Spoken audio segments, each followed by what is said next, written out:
Hi everyone. Today we have with us again Dr. Lorie Srivastava for part two of our conversation. Thank you so much, Lorie, for joining us again. And I hope you're doing well. I And am. Thank you. awesome, awesome. Thank you for your time. And Thank you. yeah. And just to get us started, um, to pick up the conversation where we left off, what are some of the exciting things you have done, and what is the most enriching aspect of your work? So my current position with Sagent, I'm Senior VP, Head of Economics and Strategic Analytics. So I would say personally, the most fun stuff I'm doing right now is thinking through the economics of digital currencies, transactions using things like US based or other currency like other types of currencies for their stable coin. So that is really, really interesting and thinking about modeling how, not right away because we need to have things happen first to sort of think of how that might affect macroeconomic metrics like the, speed of money, etc. Which, I remember learning, but I've never really done any research in the area, but that kind of work I'm really interested in. And I have to confess, I was never super keen on any of the finance classes we have to take, and I took the least number I could or had to. But now I'm working a lot on translating economic valuation into financial valuation. And that is really, really, I'm finding it really interesting. I sort of wish I paid more attention. But yeah, so that's been the most rewarding. And then we're working in frontier markets and countries. And if Pre had done and continues to do, I mean, excellent work, obviously, but there was a series of studies done through the 80s, I want to say, and 90s, looking at household level and intra-household level changes based on different changes in the sort of value stream. And so I look forward to sort of working with IFPRI and sort of replicating some of those studies, but decades later in a different country context to see, for example, how if a household farming subsistence farming household joins a cooperative, an agriculture cooperative, how they compare to other households similar area who do not join the cooperative. So, we would expect that the cooperative member household, their income would increase. And was a finding in one of the IFPRI studies from years ago in Guatemala, I believe. But they found there that the intra-household benefits were not, homogeneous. So specifically, children, young children, women, pregnant women, and elderly, their nutritional uptake did not improve. Even though the Mhm. household income did, their personal health did not improve. And so then the question from an economic perspective was how could you tailor policies, perhaps within the cooperative, that would sort of help ensure that everyone in the household benefited, at least at a nutritional level from improved household incomes. So I look forward to working with, agencies, multilaterals on, collecting and sort of doing that kind of research. Because I think that's really still important that, when governments are keen on improving productivity and household income and well-being, that we track how well that is being done. So that kind of work, Yeah. just basic sort of ag econ work and interesting things regarding finance, that's what I find really rewarding. And then, I am an environmental economist, so there's a whole bunch of things about different kind of what we call eco asset markets. So think about bankable or tradable carbon credits, water credits, biodiversity credits. Just Mhm. developing those markets in emerging and frontier economies and countries is super exciting. So those are things I would say. Finance, which I always hated, just plain old ag econ work, household, well-being work, and just new technology like digital currencies and finance. Right. I find that really, though, that is my favorite thing right now. Fabulous. And this very nicely dovetails into my next question, Please, yeah. which is are you looking forward to learning any new skills or method or tool that will help you be more successful, especially, with all of these new projects that Mm. you are working on? So, I think my computer science degree comes in really handy because we are a Ah, fintech company. So, thinking through business applications, and this is where my Big Four consulting hat sort of comes in. It's one thing to talk about blockchain and tokenization, and if you, even if you understand fully, thinking about applications for clients to help improve their businesses, reduce their transaction costs, improve their profit margins, that in a way that the client can understand, because it's still kind of a lot of buzzy word and it's been around for a while, but I can imagine when people first started using spreadsheets way back when with Lotus, and then you're trying to say, what is this? Like, why can't I just use my accounting ledger? And then you think about, decades later, people use it to like do their children's lunch menu or something. Like the application of that tool, it could never have been imagined when it was first developed. In that same vein, similarly, tokenization, blockchain, those tools, the application of them, I think, is so far reaching. No, people do not understand where we can use it, how we can use it. So I think using that technology is what I find interesting and exciting. And I think in terms of tools, I mean, I'm in a business, so for me, it's like harnessing those tools that help clients, really as an economist, I would say improve their profit margins some way, either reduce their marginal cost, improve their marginal revenue, or both.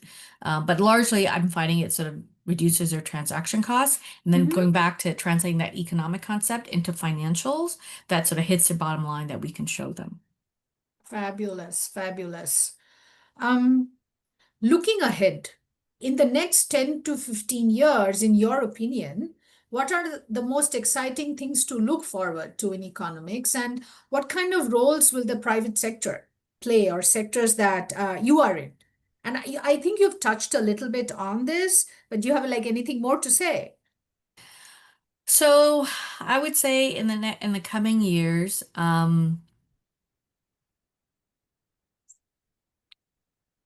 sorry, repeat the first part of the question. Sure.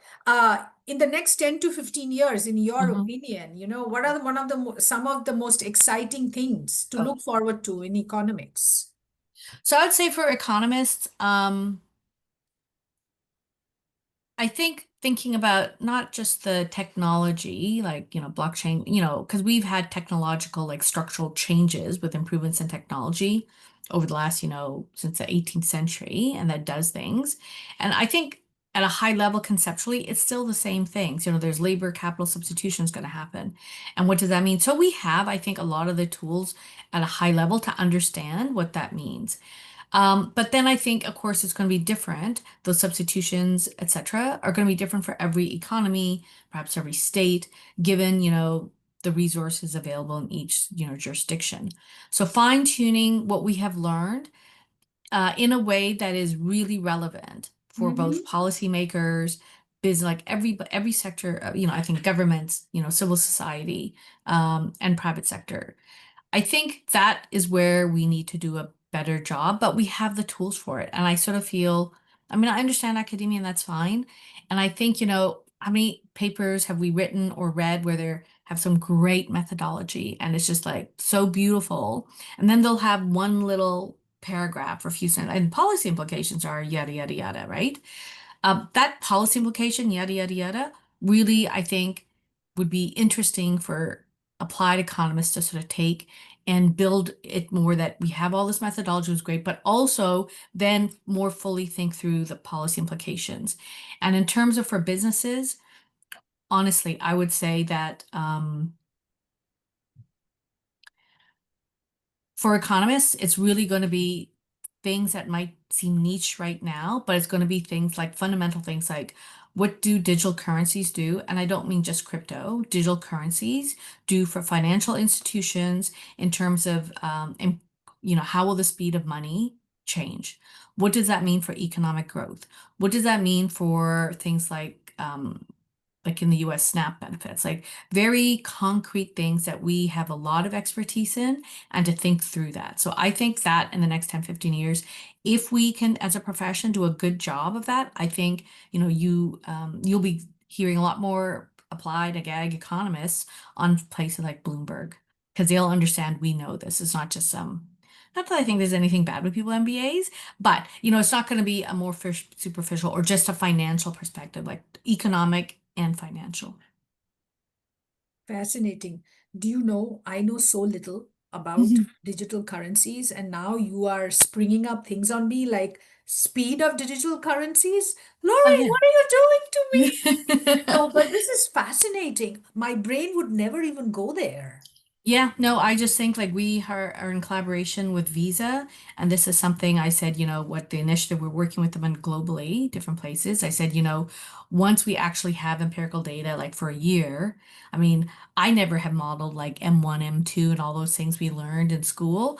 Mhm. But I want to be able to do that and sort of think about it in the countries where we are working, just because I'm curious. I sort of want to think that through and see what happens, if anything, or if it maybe just stays at an institutional level, like the central bank with some, large banks or something, will that trickle down? Is it different in countries that have dollarized economies versus others? I don't know, but that would be really interesting to find out. From what you're saying, I find it absolutely amazing that you started out being trained as an environmental economist, and Hmm. now you do things which are so different from that. And Hmm. that's, of course, you have to respond to market signals as well as a professional. But it's really fascinating, in some sense, what we can do with the skills that we have if we are willing to adapt and keep on applying it to interesting questions. Well, I think as environmental economists, what do we excel in? We excel in understanding how to economically value negative and positive externalities, right? I mean, that's fun. And I love, give me a willingness to pay study. I would love a 26 square. That's like my favorite thing to do. So I would have to say, I maybe hasn't come through here, but I am doing that actively. Like I said, we work creating like tradable carbon markets and Yeah. water credits, etc. So we are creating platforms for that using our technology and thinking through markets. And I'm very familiar with the California carbon market. So I sort of think about things about if we're consulting with a government, if we're going to they want to set that up well in a certain way, we can use and talk, I can talk to them, to central bank and others about, lessons learned from, say, different jurisdictions like Canada or a CBAM like in the EU, etc. So I have that and I do that. But going back to the idea about how we can use our skills, if you are good at valuing positive, negative externalities, it's not too much of a leap then for the private sector to think how that translates into financial valuation. And that, resonates. I mean, because, private businesses just care about what's, in their purview, which is what hits their financial statements. That's right. So doing that, so it has not been too much of a leap, but yeah, sure. Like I'm like looking up my money and banking textbooks to reread and remember all that kind of stuff, or relearning things like what are important metrics for companies that, who are making decisions like their internal auditors or whomever, when a business decides to make an investment, it's like, what are CAGRs again? And how do you calculate them? So all those kind of financial metrics. And they're not to Mhm. me like ROIs, like, I mean, net present value. I mean, it's all stuff we know, right? And it's just a Right. matter of how much in every day to day, how much am I spending my time doing that and creating financial projections that I can make those calculations and like, create the, three main financial statements for a firm, etc. But all of it is based on because oh, I like to think I have a pretty decent understanding of economics, markets, and valuing economically positive, negative externalities. Awesome. Awesome. Looking back, is there any valuable piece of advice that you wish you had received as you were building your professional career? So I went into graduate school because I really want to be a professor. I want to be tenure track professor. I mean, that was my goal. Uh, I have always, my dad was a professor. Not that that really played a big role. Having said that, I always grew up on campuses or within a couple of kilometers of a campus. And, I really like university environments, going to lectures of, plant scientists that I don't really know anything about, but just hearing them speak or philosophers. And I really like that intellectual sort of environment. It's always really interested me and fascinated me, even if it's a topic I don't know anything about or discipline. Um, Having said that, life is the way it is.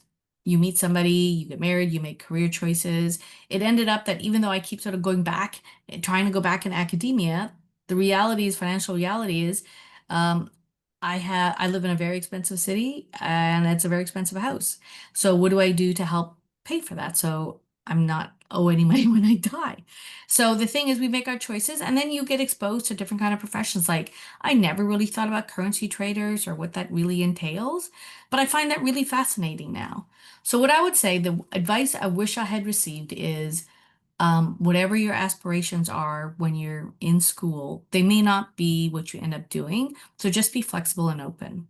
And just Mhm. sort of think of big things. Like I always wanted to travel. I wanted to be challenged intellectually. I wanted to do practical work that really helped people. So thinking about that, there are different ways to do that. And you just have to see, where life lands you, but be ready to pivot. And I do think, and I remember my very first day of my orientation for my PhD program, I remember one of the professors said, you will gain a toolkit that will allow you to hit the ground running as an applied economist and be able to pivot. And I didn't really understand what that meant. Well, I'm going to become a professor. Like, I don't care, right?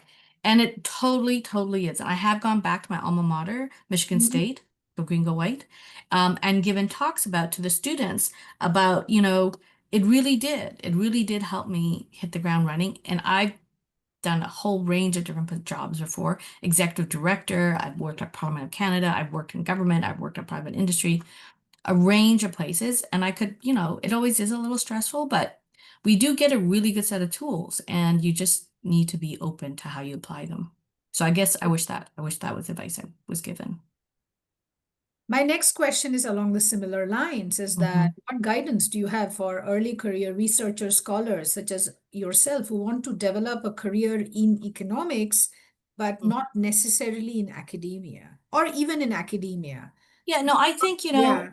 I don't know that I have anything new to add to what others who are much smarter than me say. You know, see what you're interested in, pursue that. And even especially if you have an idea that seems really out of like the norm, that not very conventional, definitely pursue that because that probably is leading to answers no one has thought of or questions no one has thought of. I would say, given how public funds for research in any country is changing, I would say that, depending where you are, be open to contributing your knowledge and skills to other places.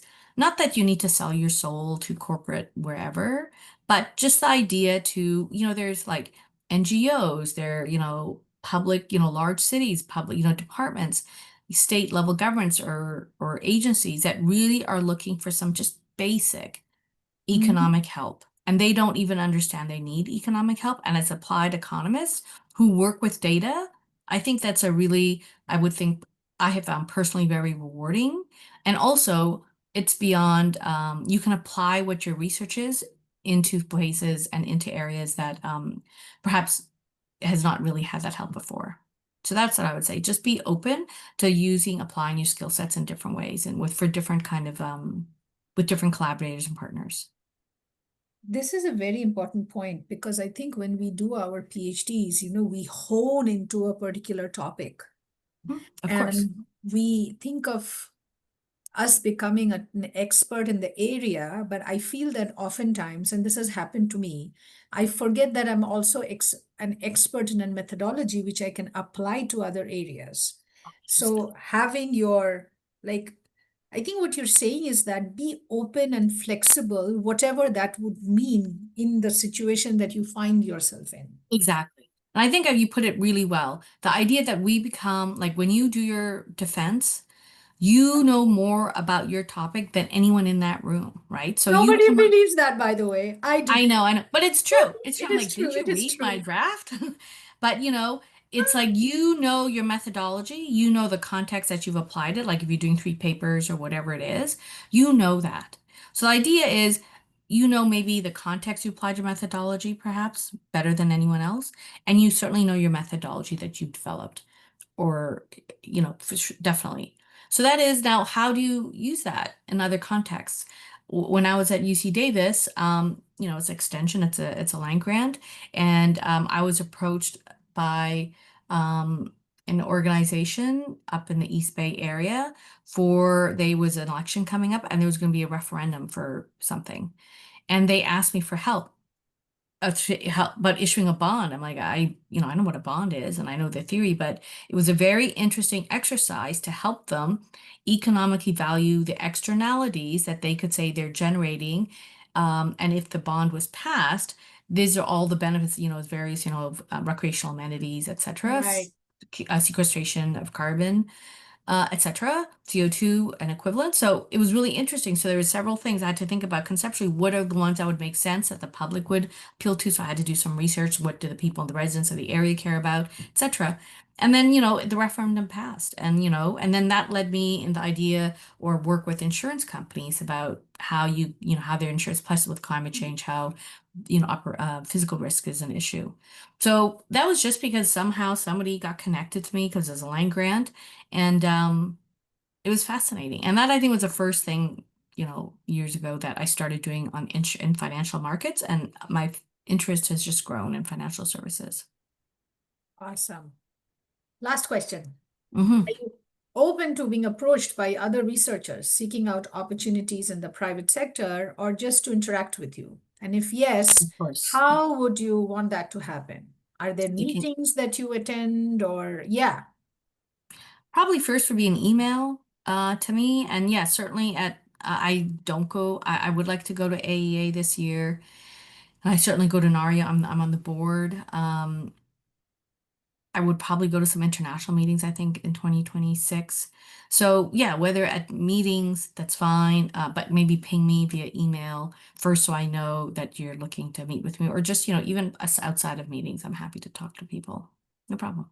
great. And I can personally attest to that because that's how you and we got connected. That's right. That's right. We just started talking, I think, first at one of the AAEM meetings and then I think another so. at the NARIA meetings. Naria, yeah, yeah, yeah. Yeah, a When I few was a years kid, yeah. back. And then here we are Yeah, having yeah. a great conversation.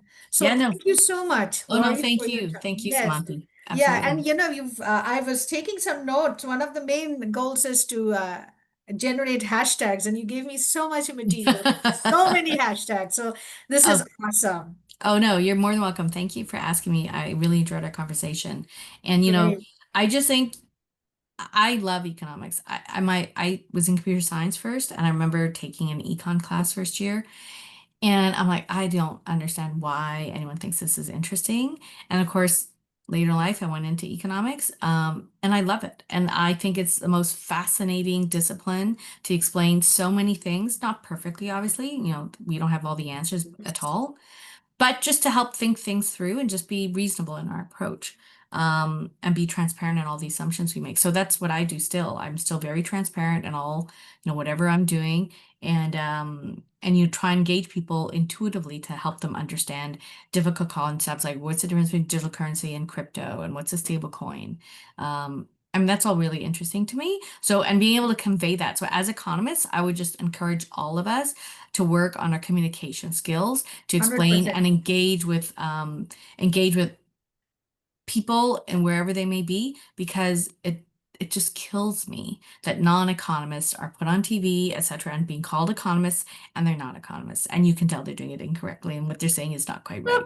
So I would like us to take back the term and really be the economist in the room whenever a situation calls for an economist. That's all. Fabulous. Thank you so much, Lorie. Thank you. Thank you.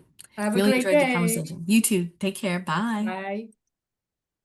Okay. Are you sure you want to stop the recording to the cloud?